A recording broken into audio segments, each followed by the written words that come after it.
Today I'm joined with Dr. Toni Vernelli, International Head of Communications and Marketing at the Veganuary organization. Welcome to the show, Toni. Thank you. Thank you for having me. Well, I guess we'll begin with the interview just by asking very simply, what is Veganuary? We're a UK-based charity. Many people don't know that. They think it's just a phenomenon that people do. But we are actually an organization in the UK, and we basically promote veganism, and we encourage and support people to try a vegan diet out for the month of January in particular. But actually, people can do it all year round. They can sign up on our website anytime and get all the support that we offer for free. And then we also work with businesses. A big part of our job is to make sure there's good vegan options available for people who are doing Veganuary. So we work very closely with businesses to encourage them to bring out more products and guide them on what sort of products people are looking for. Okay, great. And how long has Veganuary been going on now? This is the 10th Veganuary this January. So it is officially our 10-year anniversary, Wow. which has gone by remarkably quickly.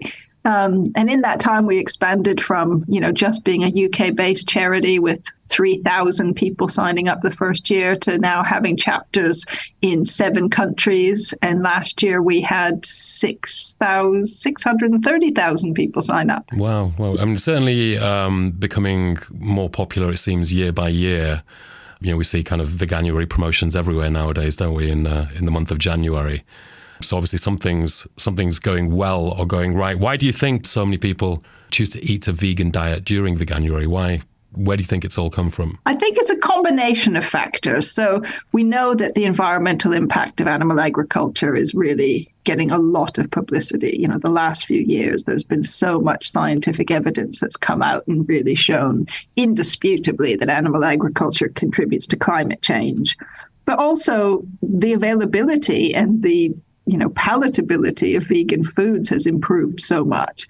Like over the years that I've been vegan, when I talk to people about it, they've often said, well, I'd like to try being vegan, either for my health or because I care about animals, but, I love the taste of meat. And I think that's really held a lot of people back because we grow up eating certain foods and that's the foods that we like. But now there's so many alternatives out there for people that are very similar to products they've grown up eating. It's a lot easier to make that transition or to at least experiment with some of these plant-based foods and find the ones that they actually like and can incorporate into their diet. You mentioned the environment there. So what is the big thing about going vegan or eating a plant-based diet and the environment? There's 3 main aspects of how animal agriculture affects the environment. So the one that gets the most publicity is climate change, and that's emissions, both from the animals themselves. So cattle, sheep, pigs to a certain degree, goats, all emit methane. When they digest their food, methane is a byproduct of that. So they emit a lot of methane in gas. Farts, burps, that sort of thing, which is a very potent greenhouse gas. But then there's also a lot of carbon used in the processing of animal feed. So we have to grow huge amounts of crops around the world and process that and turn it into animal fodder. So that uses a vast amount of carbon. And then the whole processing of the animals themselves, transport, slaughter, processing of the carcasses, it's all very energy intensive work. But then it also uses a lot of land because the animals themselves need a lot of land to graze on. But we also use a lot of land to grow the crops to feed to those animals. So it really has a big impact on biodiversity as well because so much of our land mass is given over to animal agriculture. And then lastly, it's water. So both in using a huge amount of water for the animals and for the crops and also polluting water. Because obviously these animals are producing a huge amount of effluent and it often ends up in our waterways. I mean, what would you say of people on the other side of the argument, people such as maybe Piers Morgan, who quite popularly said that, the almonds that are being used to produce almond milk are causing water shortages in California. The transport of avocados is responsible for a great deal of emissions, or production of soya for soya milk or soya products. You're right. These are headlines that we see quite regularly. And unfortunately, there's very little basis to them. I mean, they sound great, But almonds, yeah, if you're comparing plant milks between other plant milks, then almond milk will be the most water intensive of them all. But it still has a much smaller water footprint than dairy milk does. And it has a smaller carbon footprint and land use footprint than dairy milk does. So if you are concerned about water, then, have soya or oat milk. Soya, most of the soya that's grown around the world, and certainly what's grown in Latin America, where we're concerned about the rainforests, is used for animal feed. It's over 80% of soya grown on the planet is actually used in animal feed. So meat eaters are actually eating a lot more soya than vegans are. And then on the transport of foods, like particularly they love to talk about avocados, which as a vegan, I actually don't like, so I don't eat any. I think a lot of meat eaters would eat far more avocados than I do. Most food is shipped by ship rather than air. Very few foods are so fragile that they need to be transported by air. So most things are sent by ship, which actually is a lot more energy efficient than air miles. And the production of those products, and taking into account the transport, still has a smaller carbon footprint than beef that you would buy from a farm around the corner, just because beef has such a huge carbon footprint. Okay, so that's interesting. You're saying that the arguments against kind of, the plant-based milks and what have you, the amount of water they consume is far less than what it would take to fatten up an animal for slaughter. Exactly, yeah, and the crops that it takes to grow to fatten up that animal. All right, interesting. So, I think some questions a lot of people might have about trying a plant-based vegan diet for a month is, are they putting themselves at risk of malnourishment, maybe a lack of protein? Protein isn't really a worry, actually. This is a concern that people have, but of all the nutrients, it's probably the one you need to concern yourself least with. As long as you're getting a good variety of healthy foods in your diet, you will get enough protein. If you're into weightlifting or you're an athlete, then you need to take special care to make sure you're including a good quality protein source like tofu or seitan or lentils in your meals to make sure you're hitting that amount. But the average person who isn't doing intensive weight-bearing exercise will easily get enough protein in a day as long as they're eating enough calories from healthy food sources. Things that people should pay more attention to really are B12. That's the one vitamin that we would say all vegans should supplement. If you're only doing it for 1 month, you're fine because you'll have stores from previous, consumption of animal products. But if you're doing veganism long term, then a B12 supplement is definitely recommended.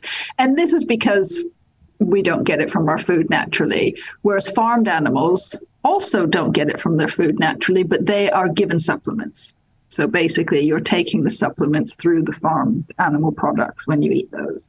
So you're saying... And vitamin D, and that is a recommendation for everyone in the UK, particularly in the winter time, that we should all be taking vitamin D.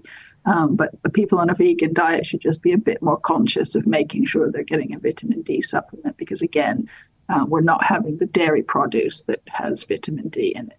Okay, interesting. And are there any other nutrients of concern other than vitamin D or vitamin B12? I take it that you're saying with vitamin B12, currently its animals are supplemented and then people consume the animals and that's the way that they're getting the B12 essentially. So you're better off taking it directly, Exactly, yeah. And are there any other nutrients of concern? So we've got vitamin D, we've got B12. People sometimes worry about calcium, but again, as long as you're eating a good, healthy, balanced diet, you should get enough calcium.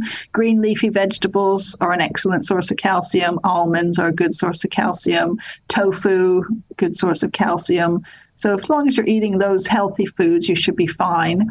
And then iodine is one that some people like to supplement if they're, again, permanently on a vegan diet, because that naturally people would, in a non-vegan diet, would get it from cow's milk, but it's actually from the cleaning solution they use on the milking machine. It's not from the milk itself, but they clean the machine with iodine, and there's obviously traces of it left in the milk.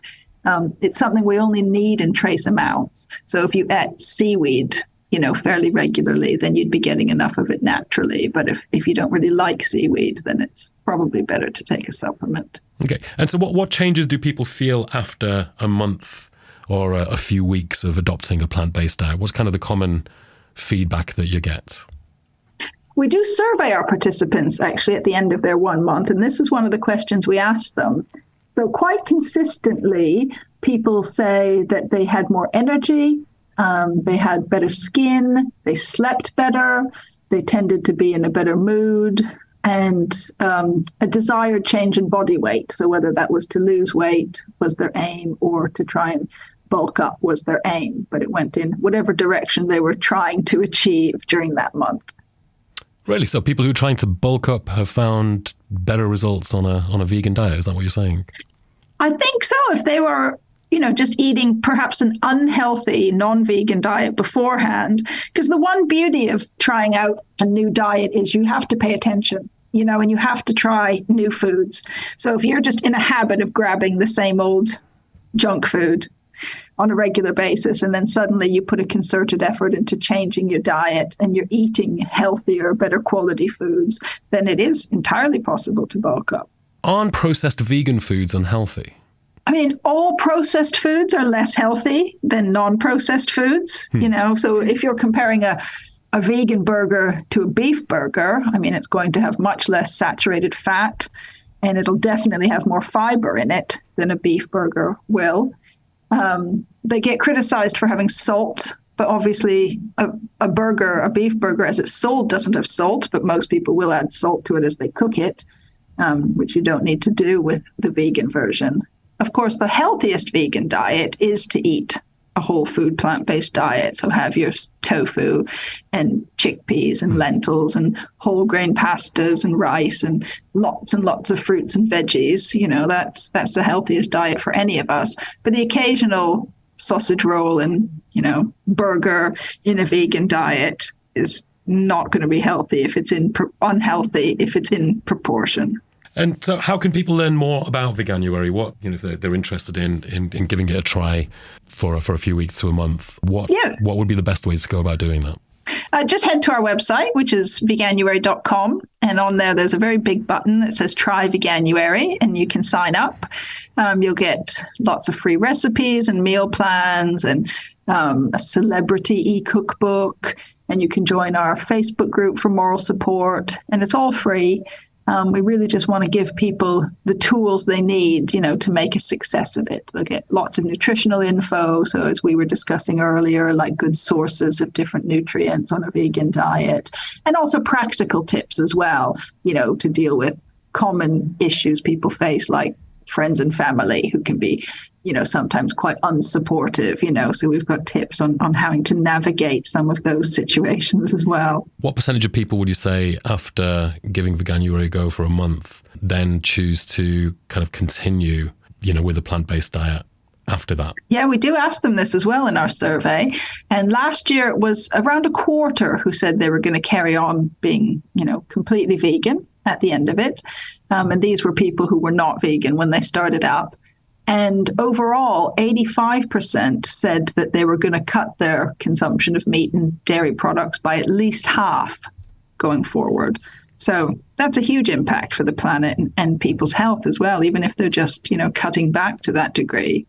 No, totally. And I think I heard just recently as well that in Holland, there's some cities that are now banning the advertisement of meat. Animal products. So there seems to be really a shift in attitude. And I think that change was made primarily based on environmental reasons. It's an interesting thing. I think there's still a lot of, regarding diet, there's so much confusion out there really in terms of what constitutes a healthy diet. I think environmentally as well, there's just a kind of a growing consensus now that animal products seem to be quite detrimental to the environment, and we're fast kind of approaching increases in global temperatures that are going to be unsustainable. So it's a good thing for the environment to move towards a more plant-based living, it seems. Yeah, we really have to change our diets. It's unsustainable, the amount of meat and dairy that we currently consume. Our finite resources on our planet simply cannot accommodate our growing human population eating this way. So if everyone cuts back, it will have a huge impact and really ease a lot of the burden on the planet.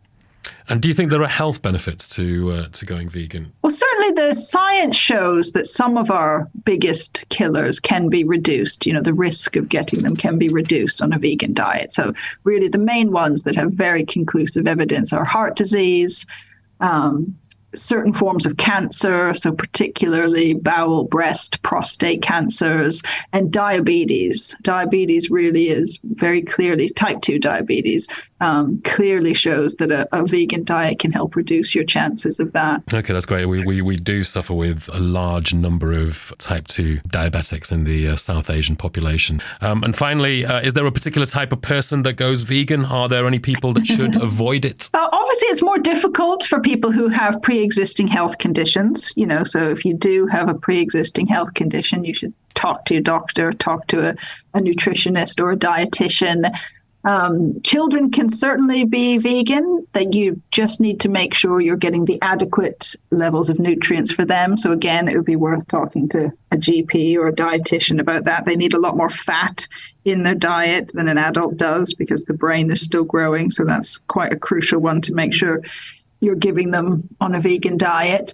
But we find people sign up from all walks of life, from all age groups. People in their 80s are still signing up and taking part because they care about the planet, or it's something they've often thought about doing. And they think, well, it's now or never. What have I got to lose?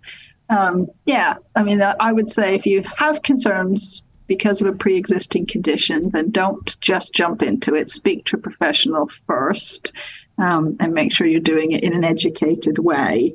But if it's just that you think I might be too old, or, I'm not a young hipster, this isn't for me, that's just not, there is no typical vegan. So just give it a go. Okay, great. Well, thank you very much for joining us today and giving us a little bit of an insight into Veganuary and what sounds like the good work that you're doing over there. Are there any final comments that you'd like to make, Toni? That people can try any time of the year. It's not just for January. So if now is not for you, then, you can take part anytime. And our golden rule is don't let perfection be the enemy of the good. It's better just to give it a go and do your best than think, well, I'll never become a perfect vegan, so there's no point in trying. That's great. And actually, I think as a final comment, I was reading your bio before today's interview, and actually you had quite a journey becoming the vegan advocate that you are today. You were a pescatarian for a while, weren't you? Yeah, when I first gave up meat, I lived in this little town in northern Canada, and I had no idea, what I would replace meat with in my diet. Like, I knew no one else who didn't eat meat. So my first step was to cut out meat, red meat, chicken, but I carried on eating fish while I got to grips with, how to cook with lentils and things like that, until I felt I was ready to take that next step. And so that lasted maybe a year or two. And then I was ready to go veggie. And at that point, I cut the fish out, but I still had dairy and eggs.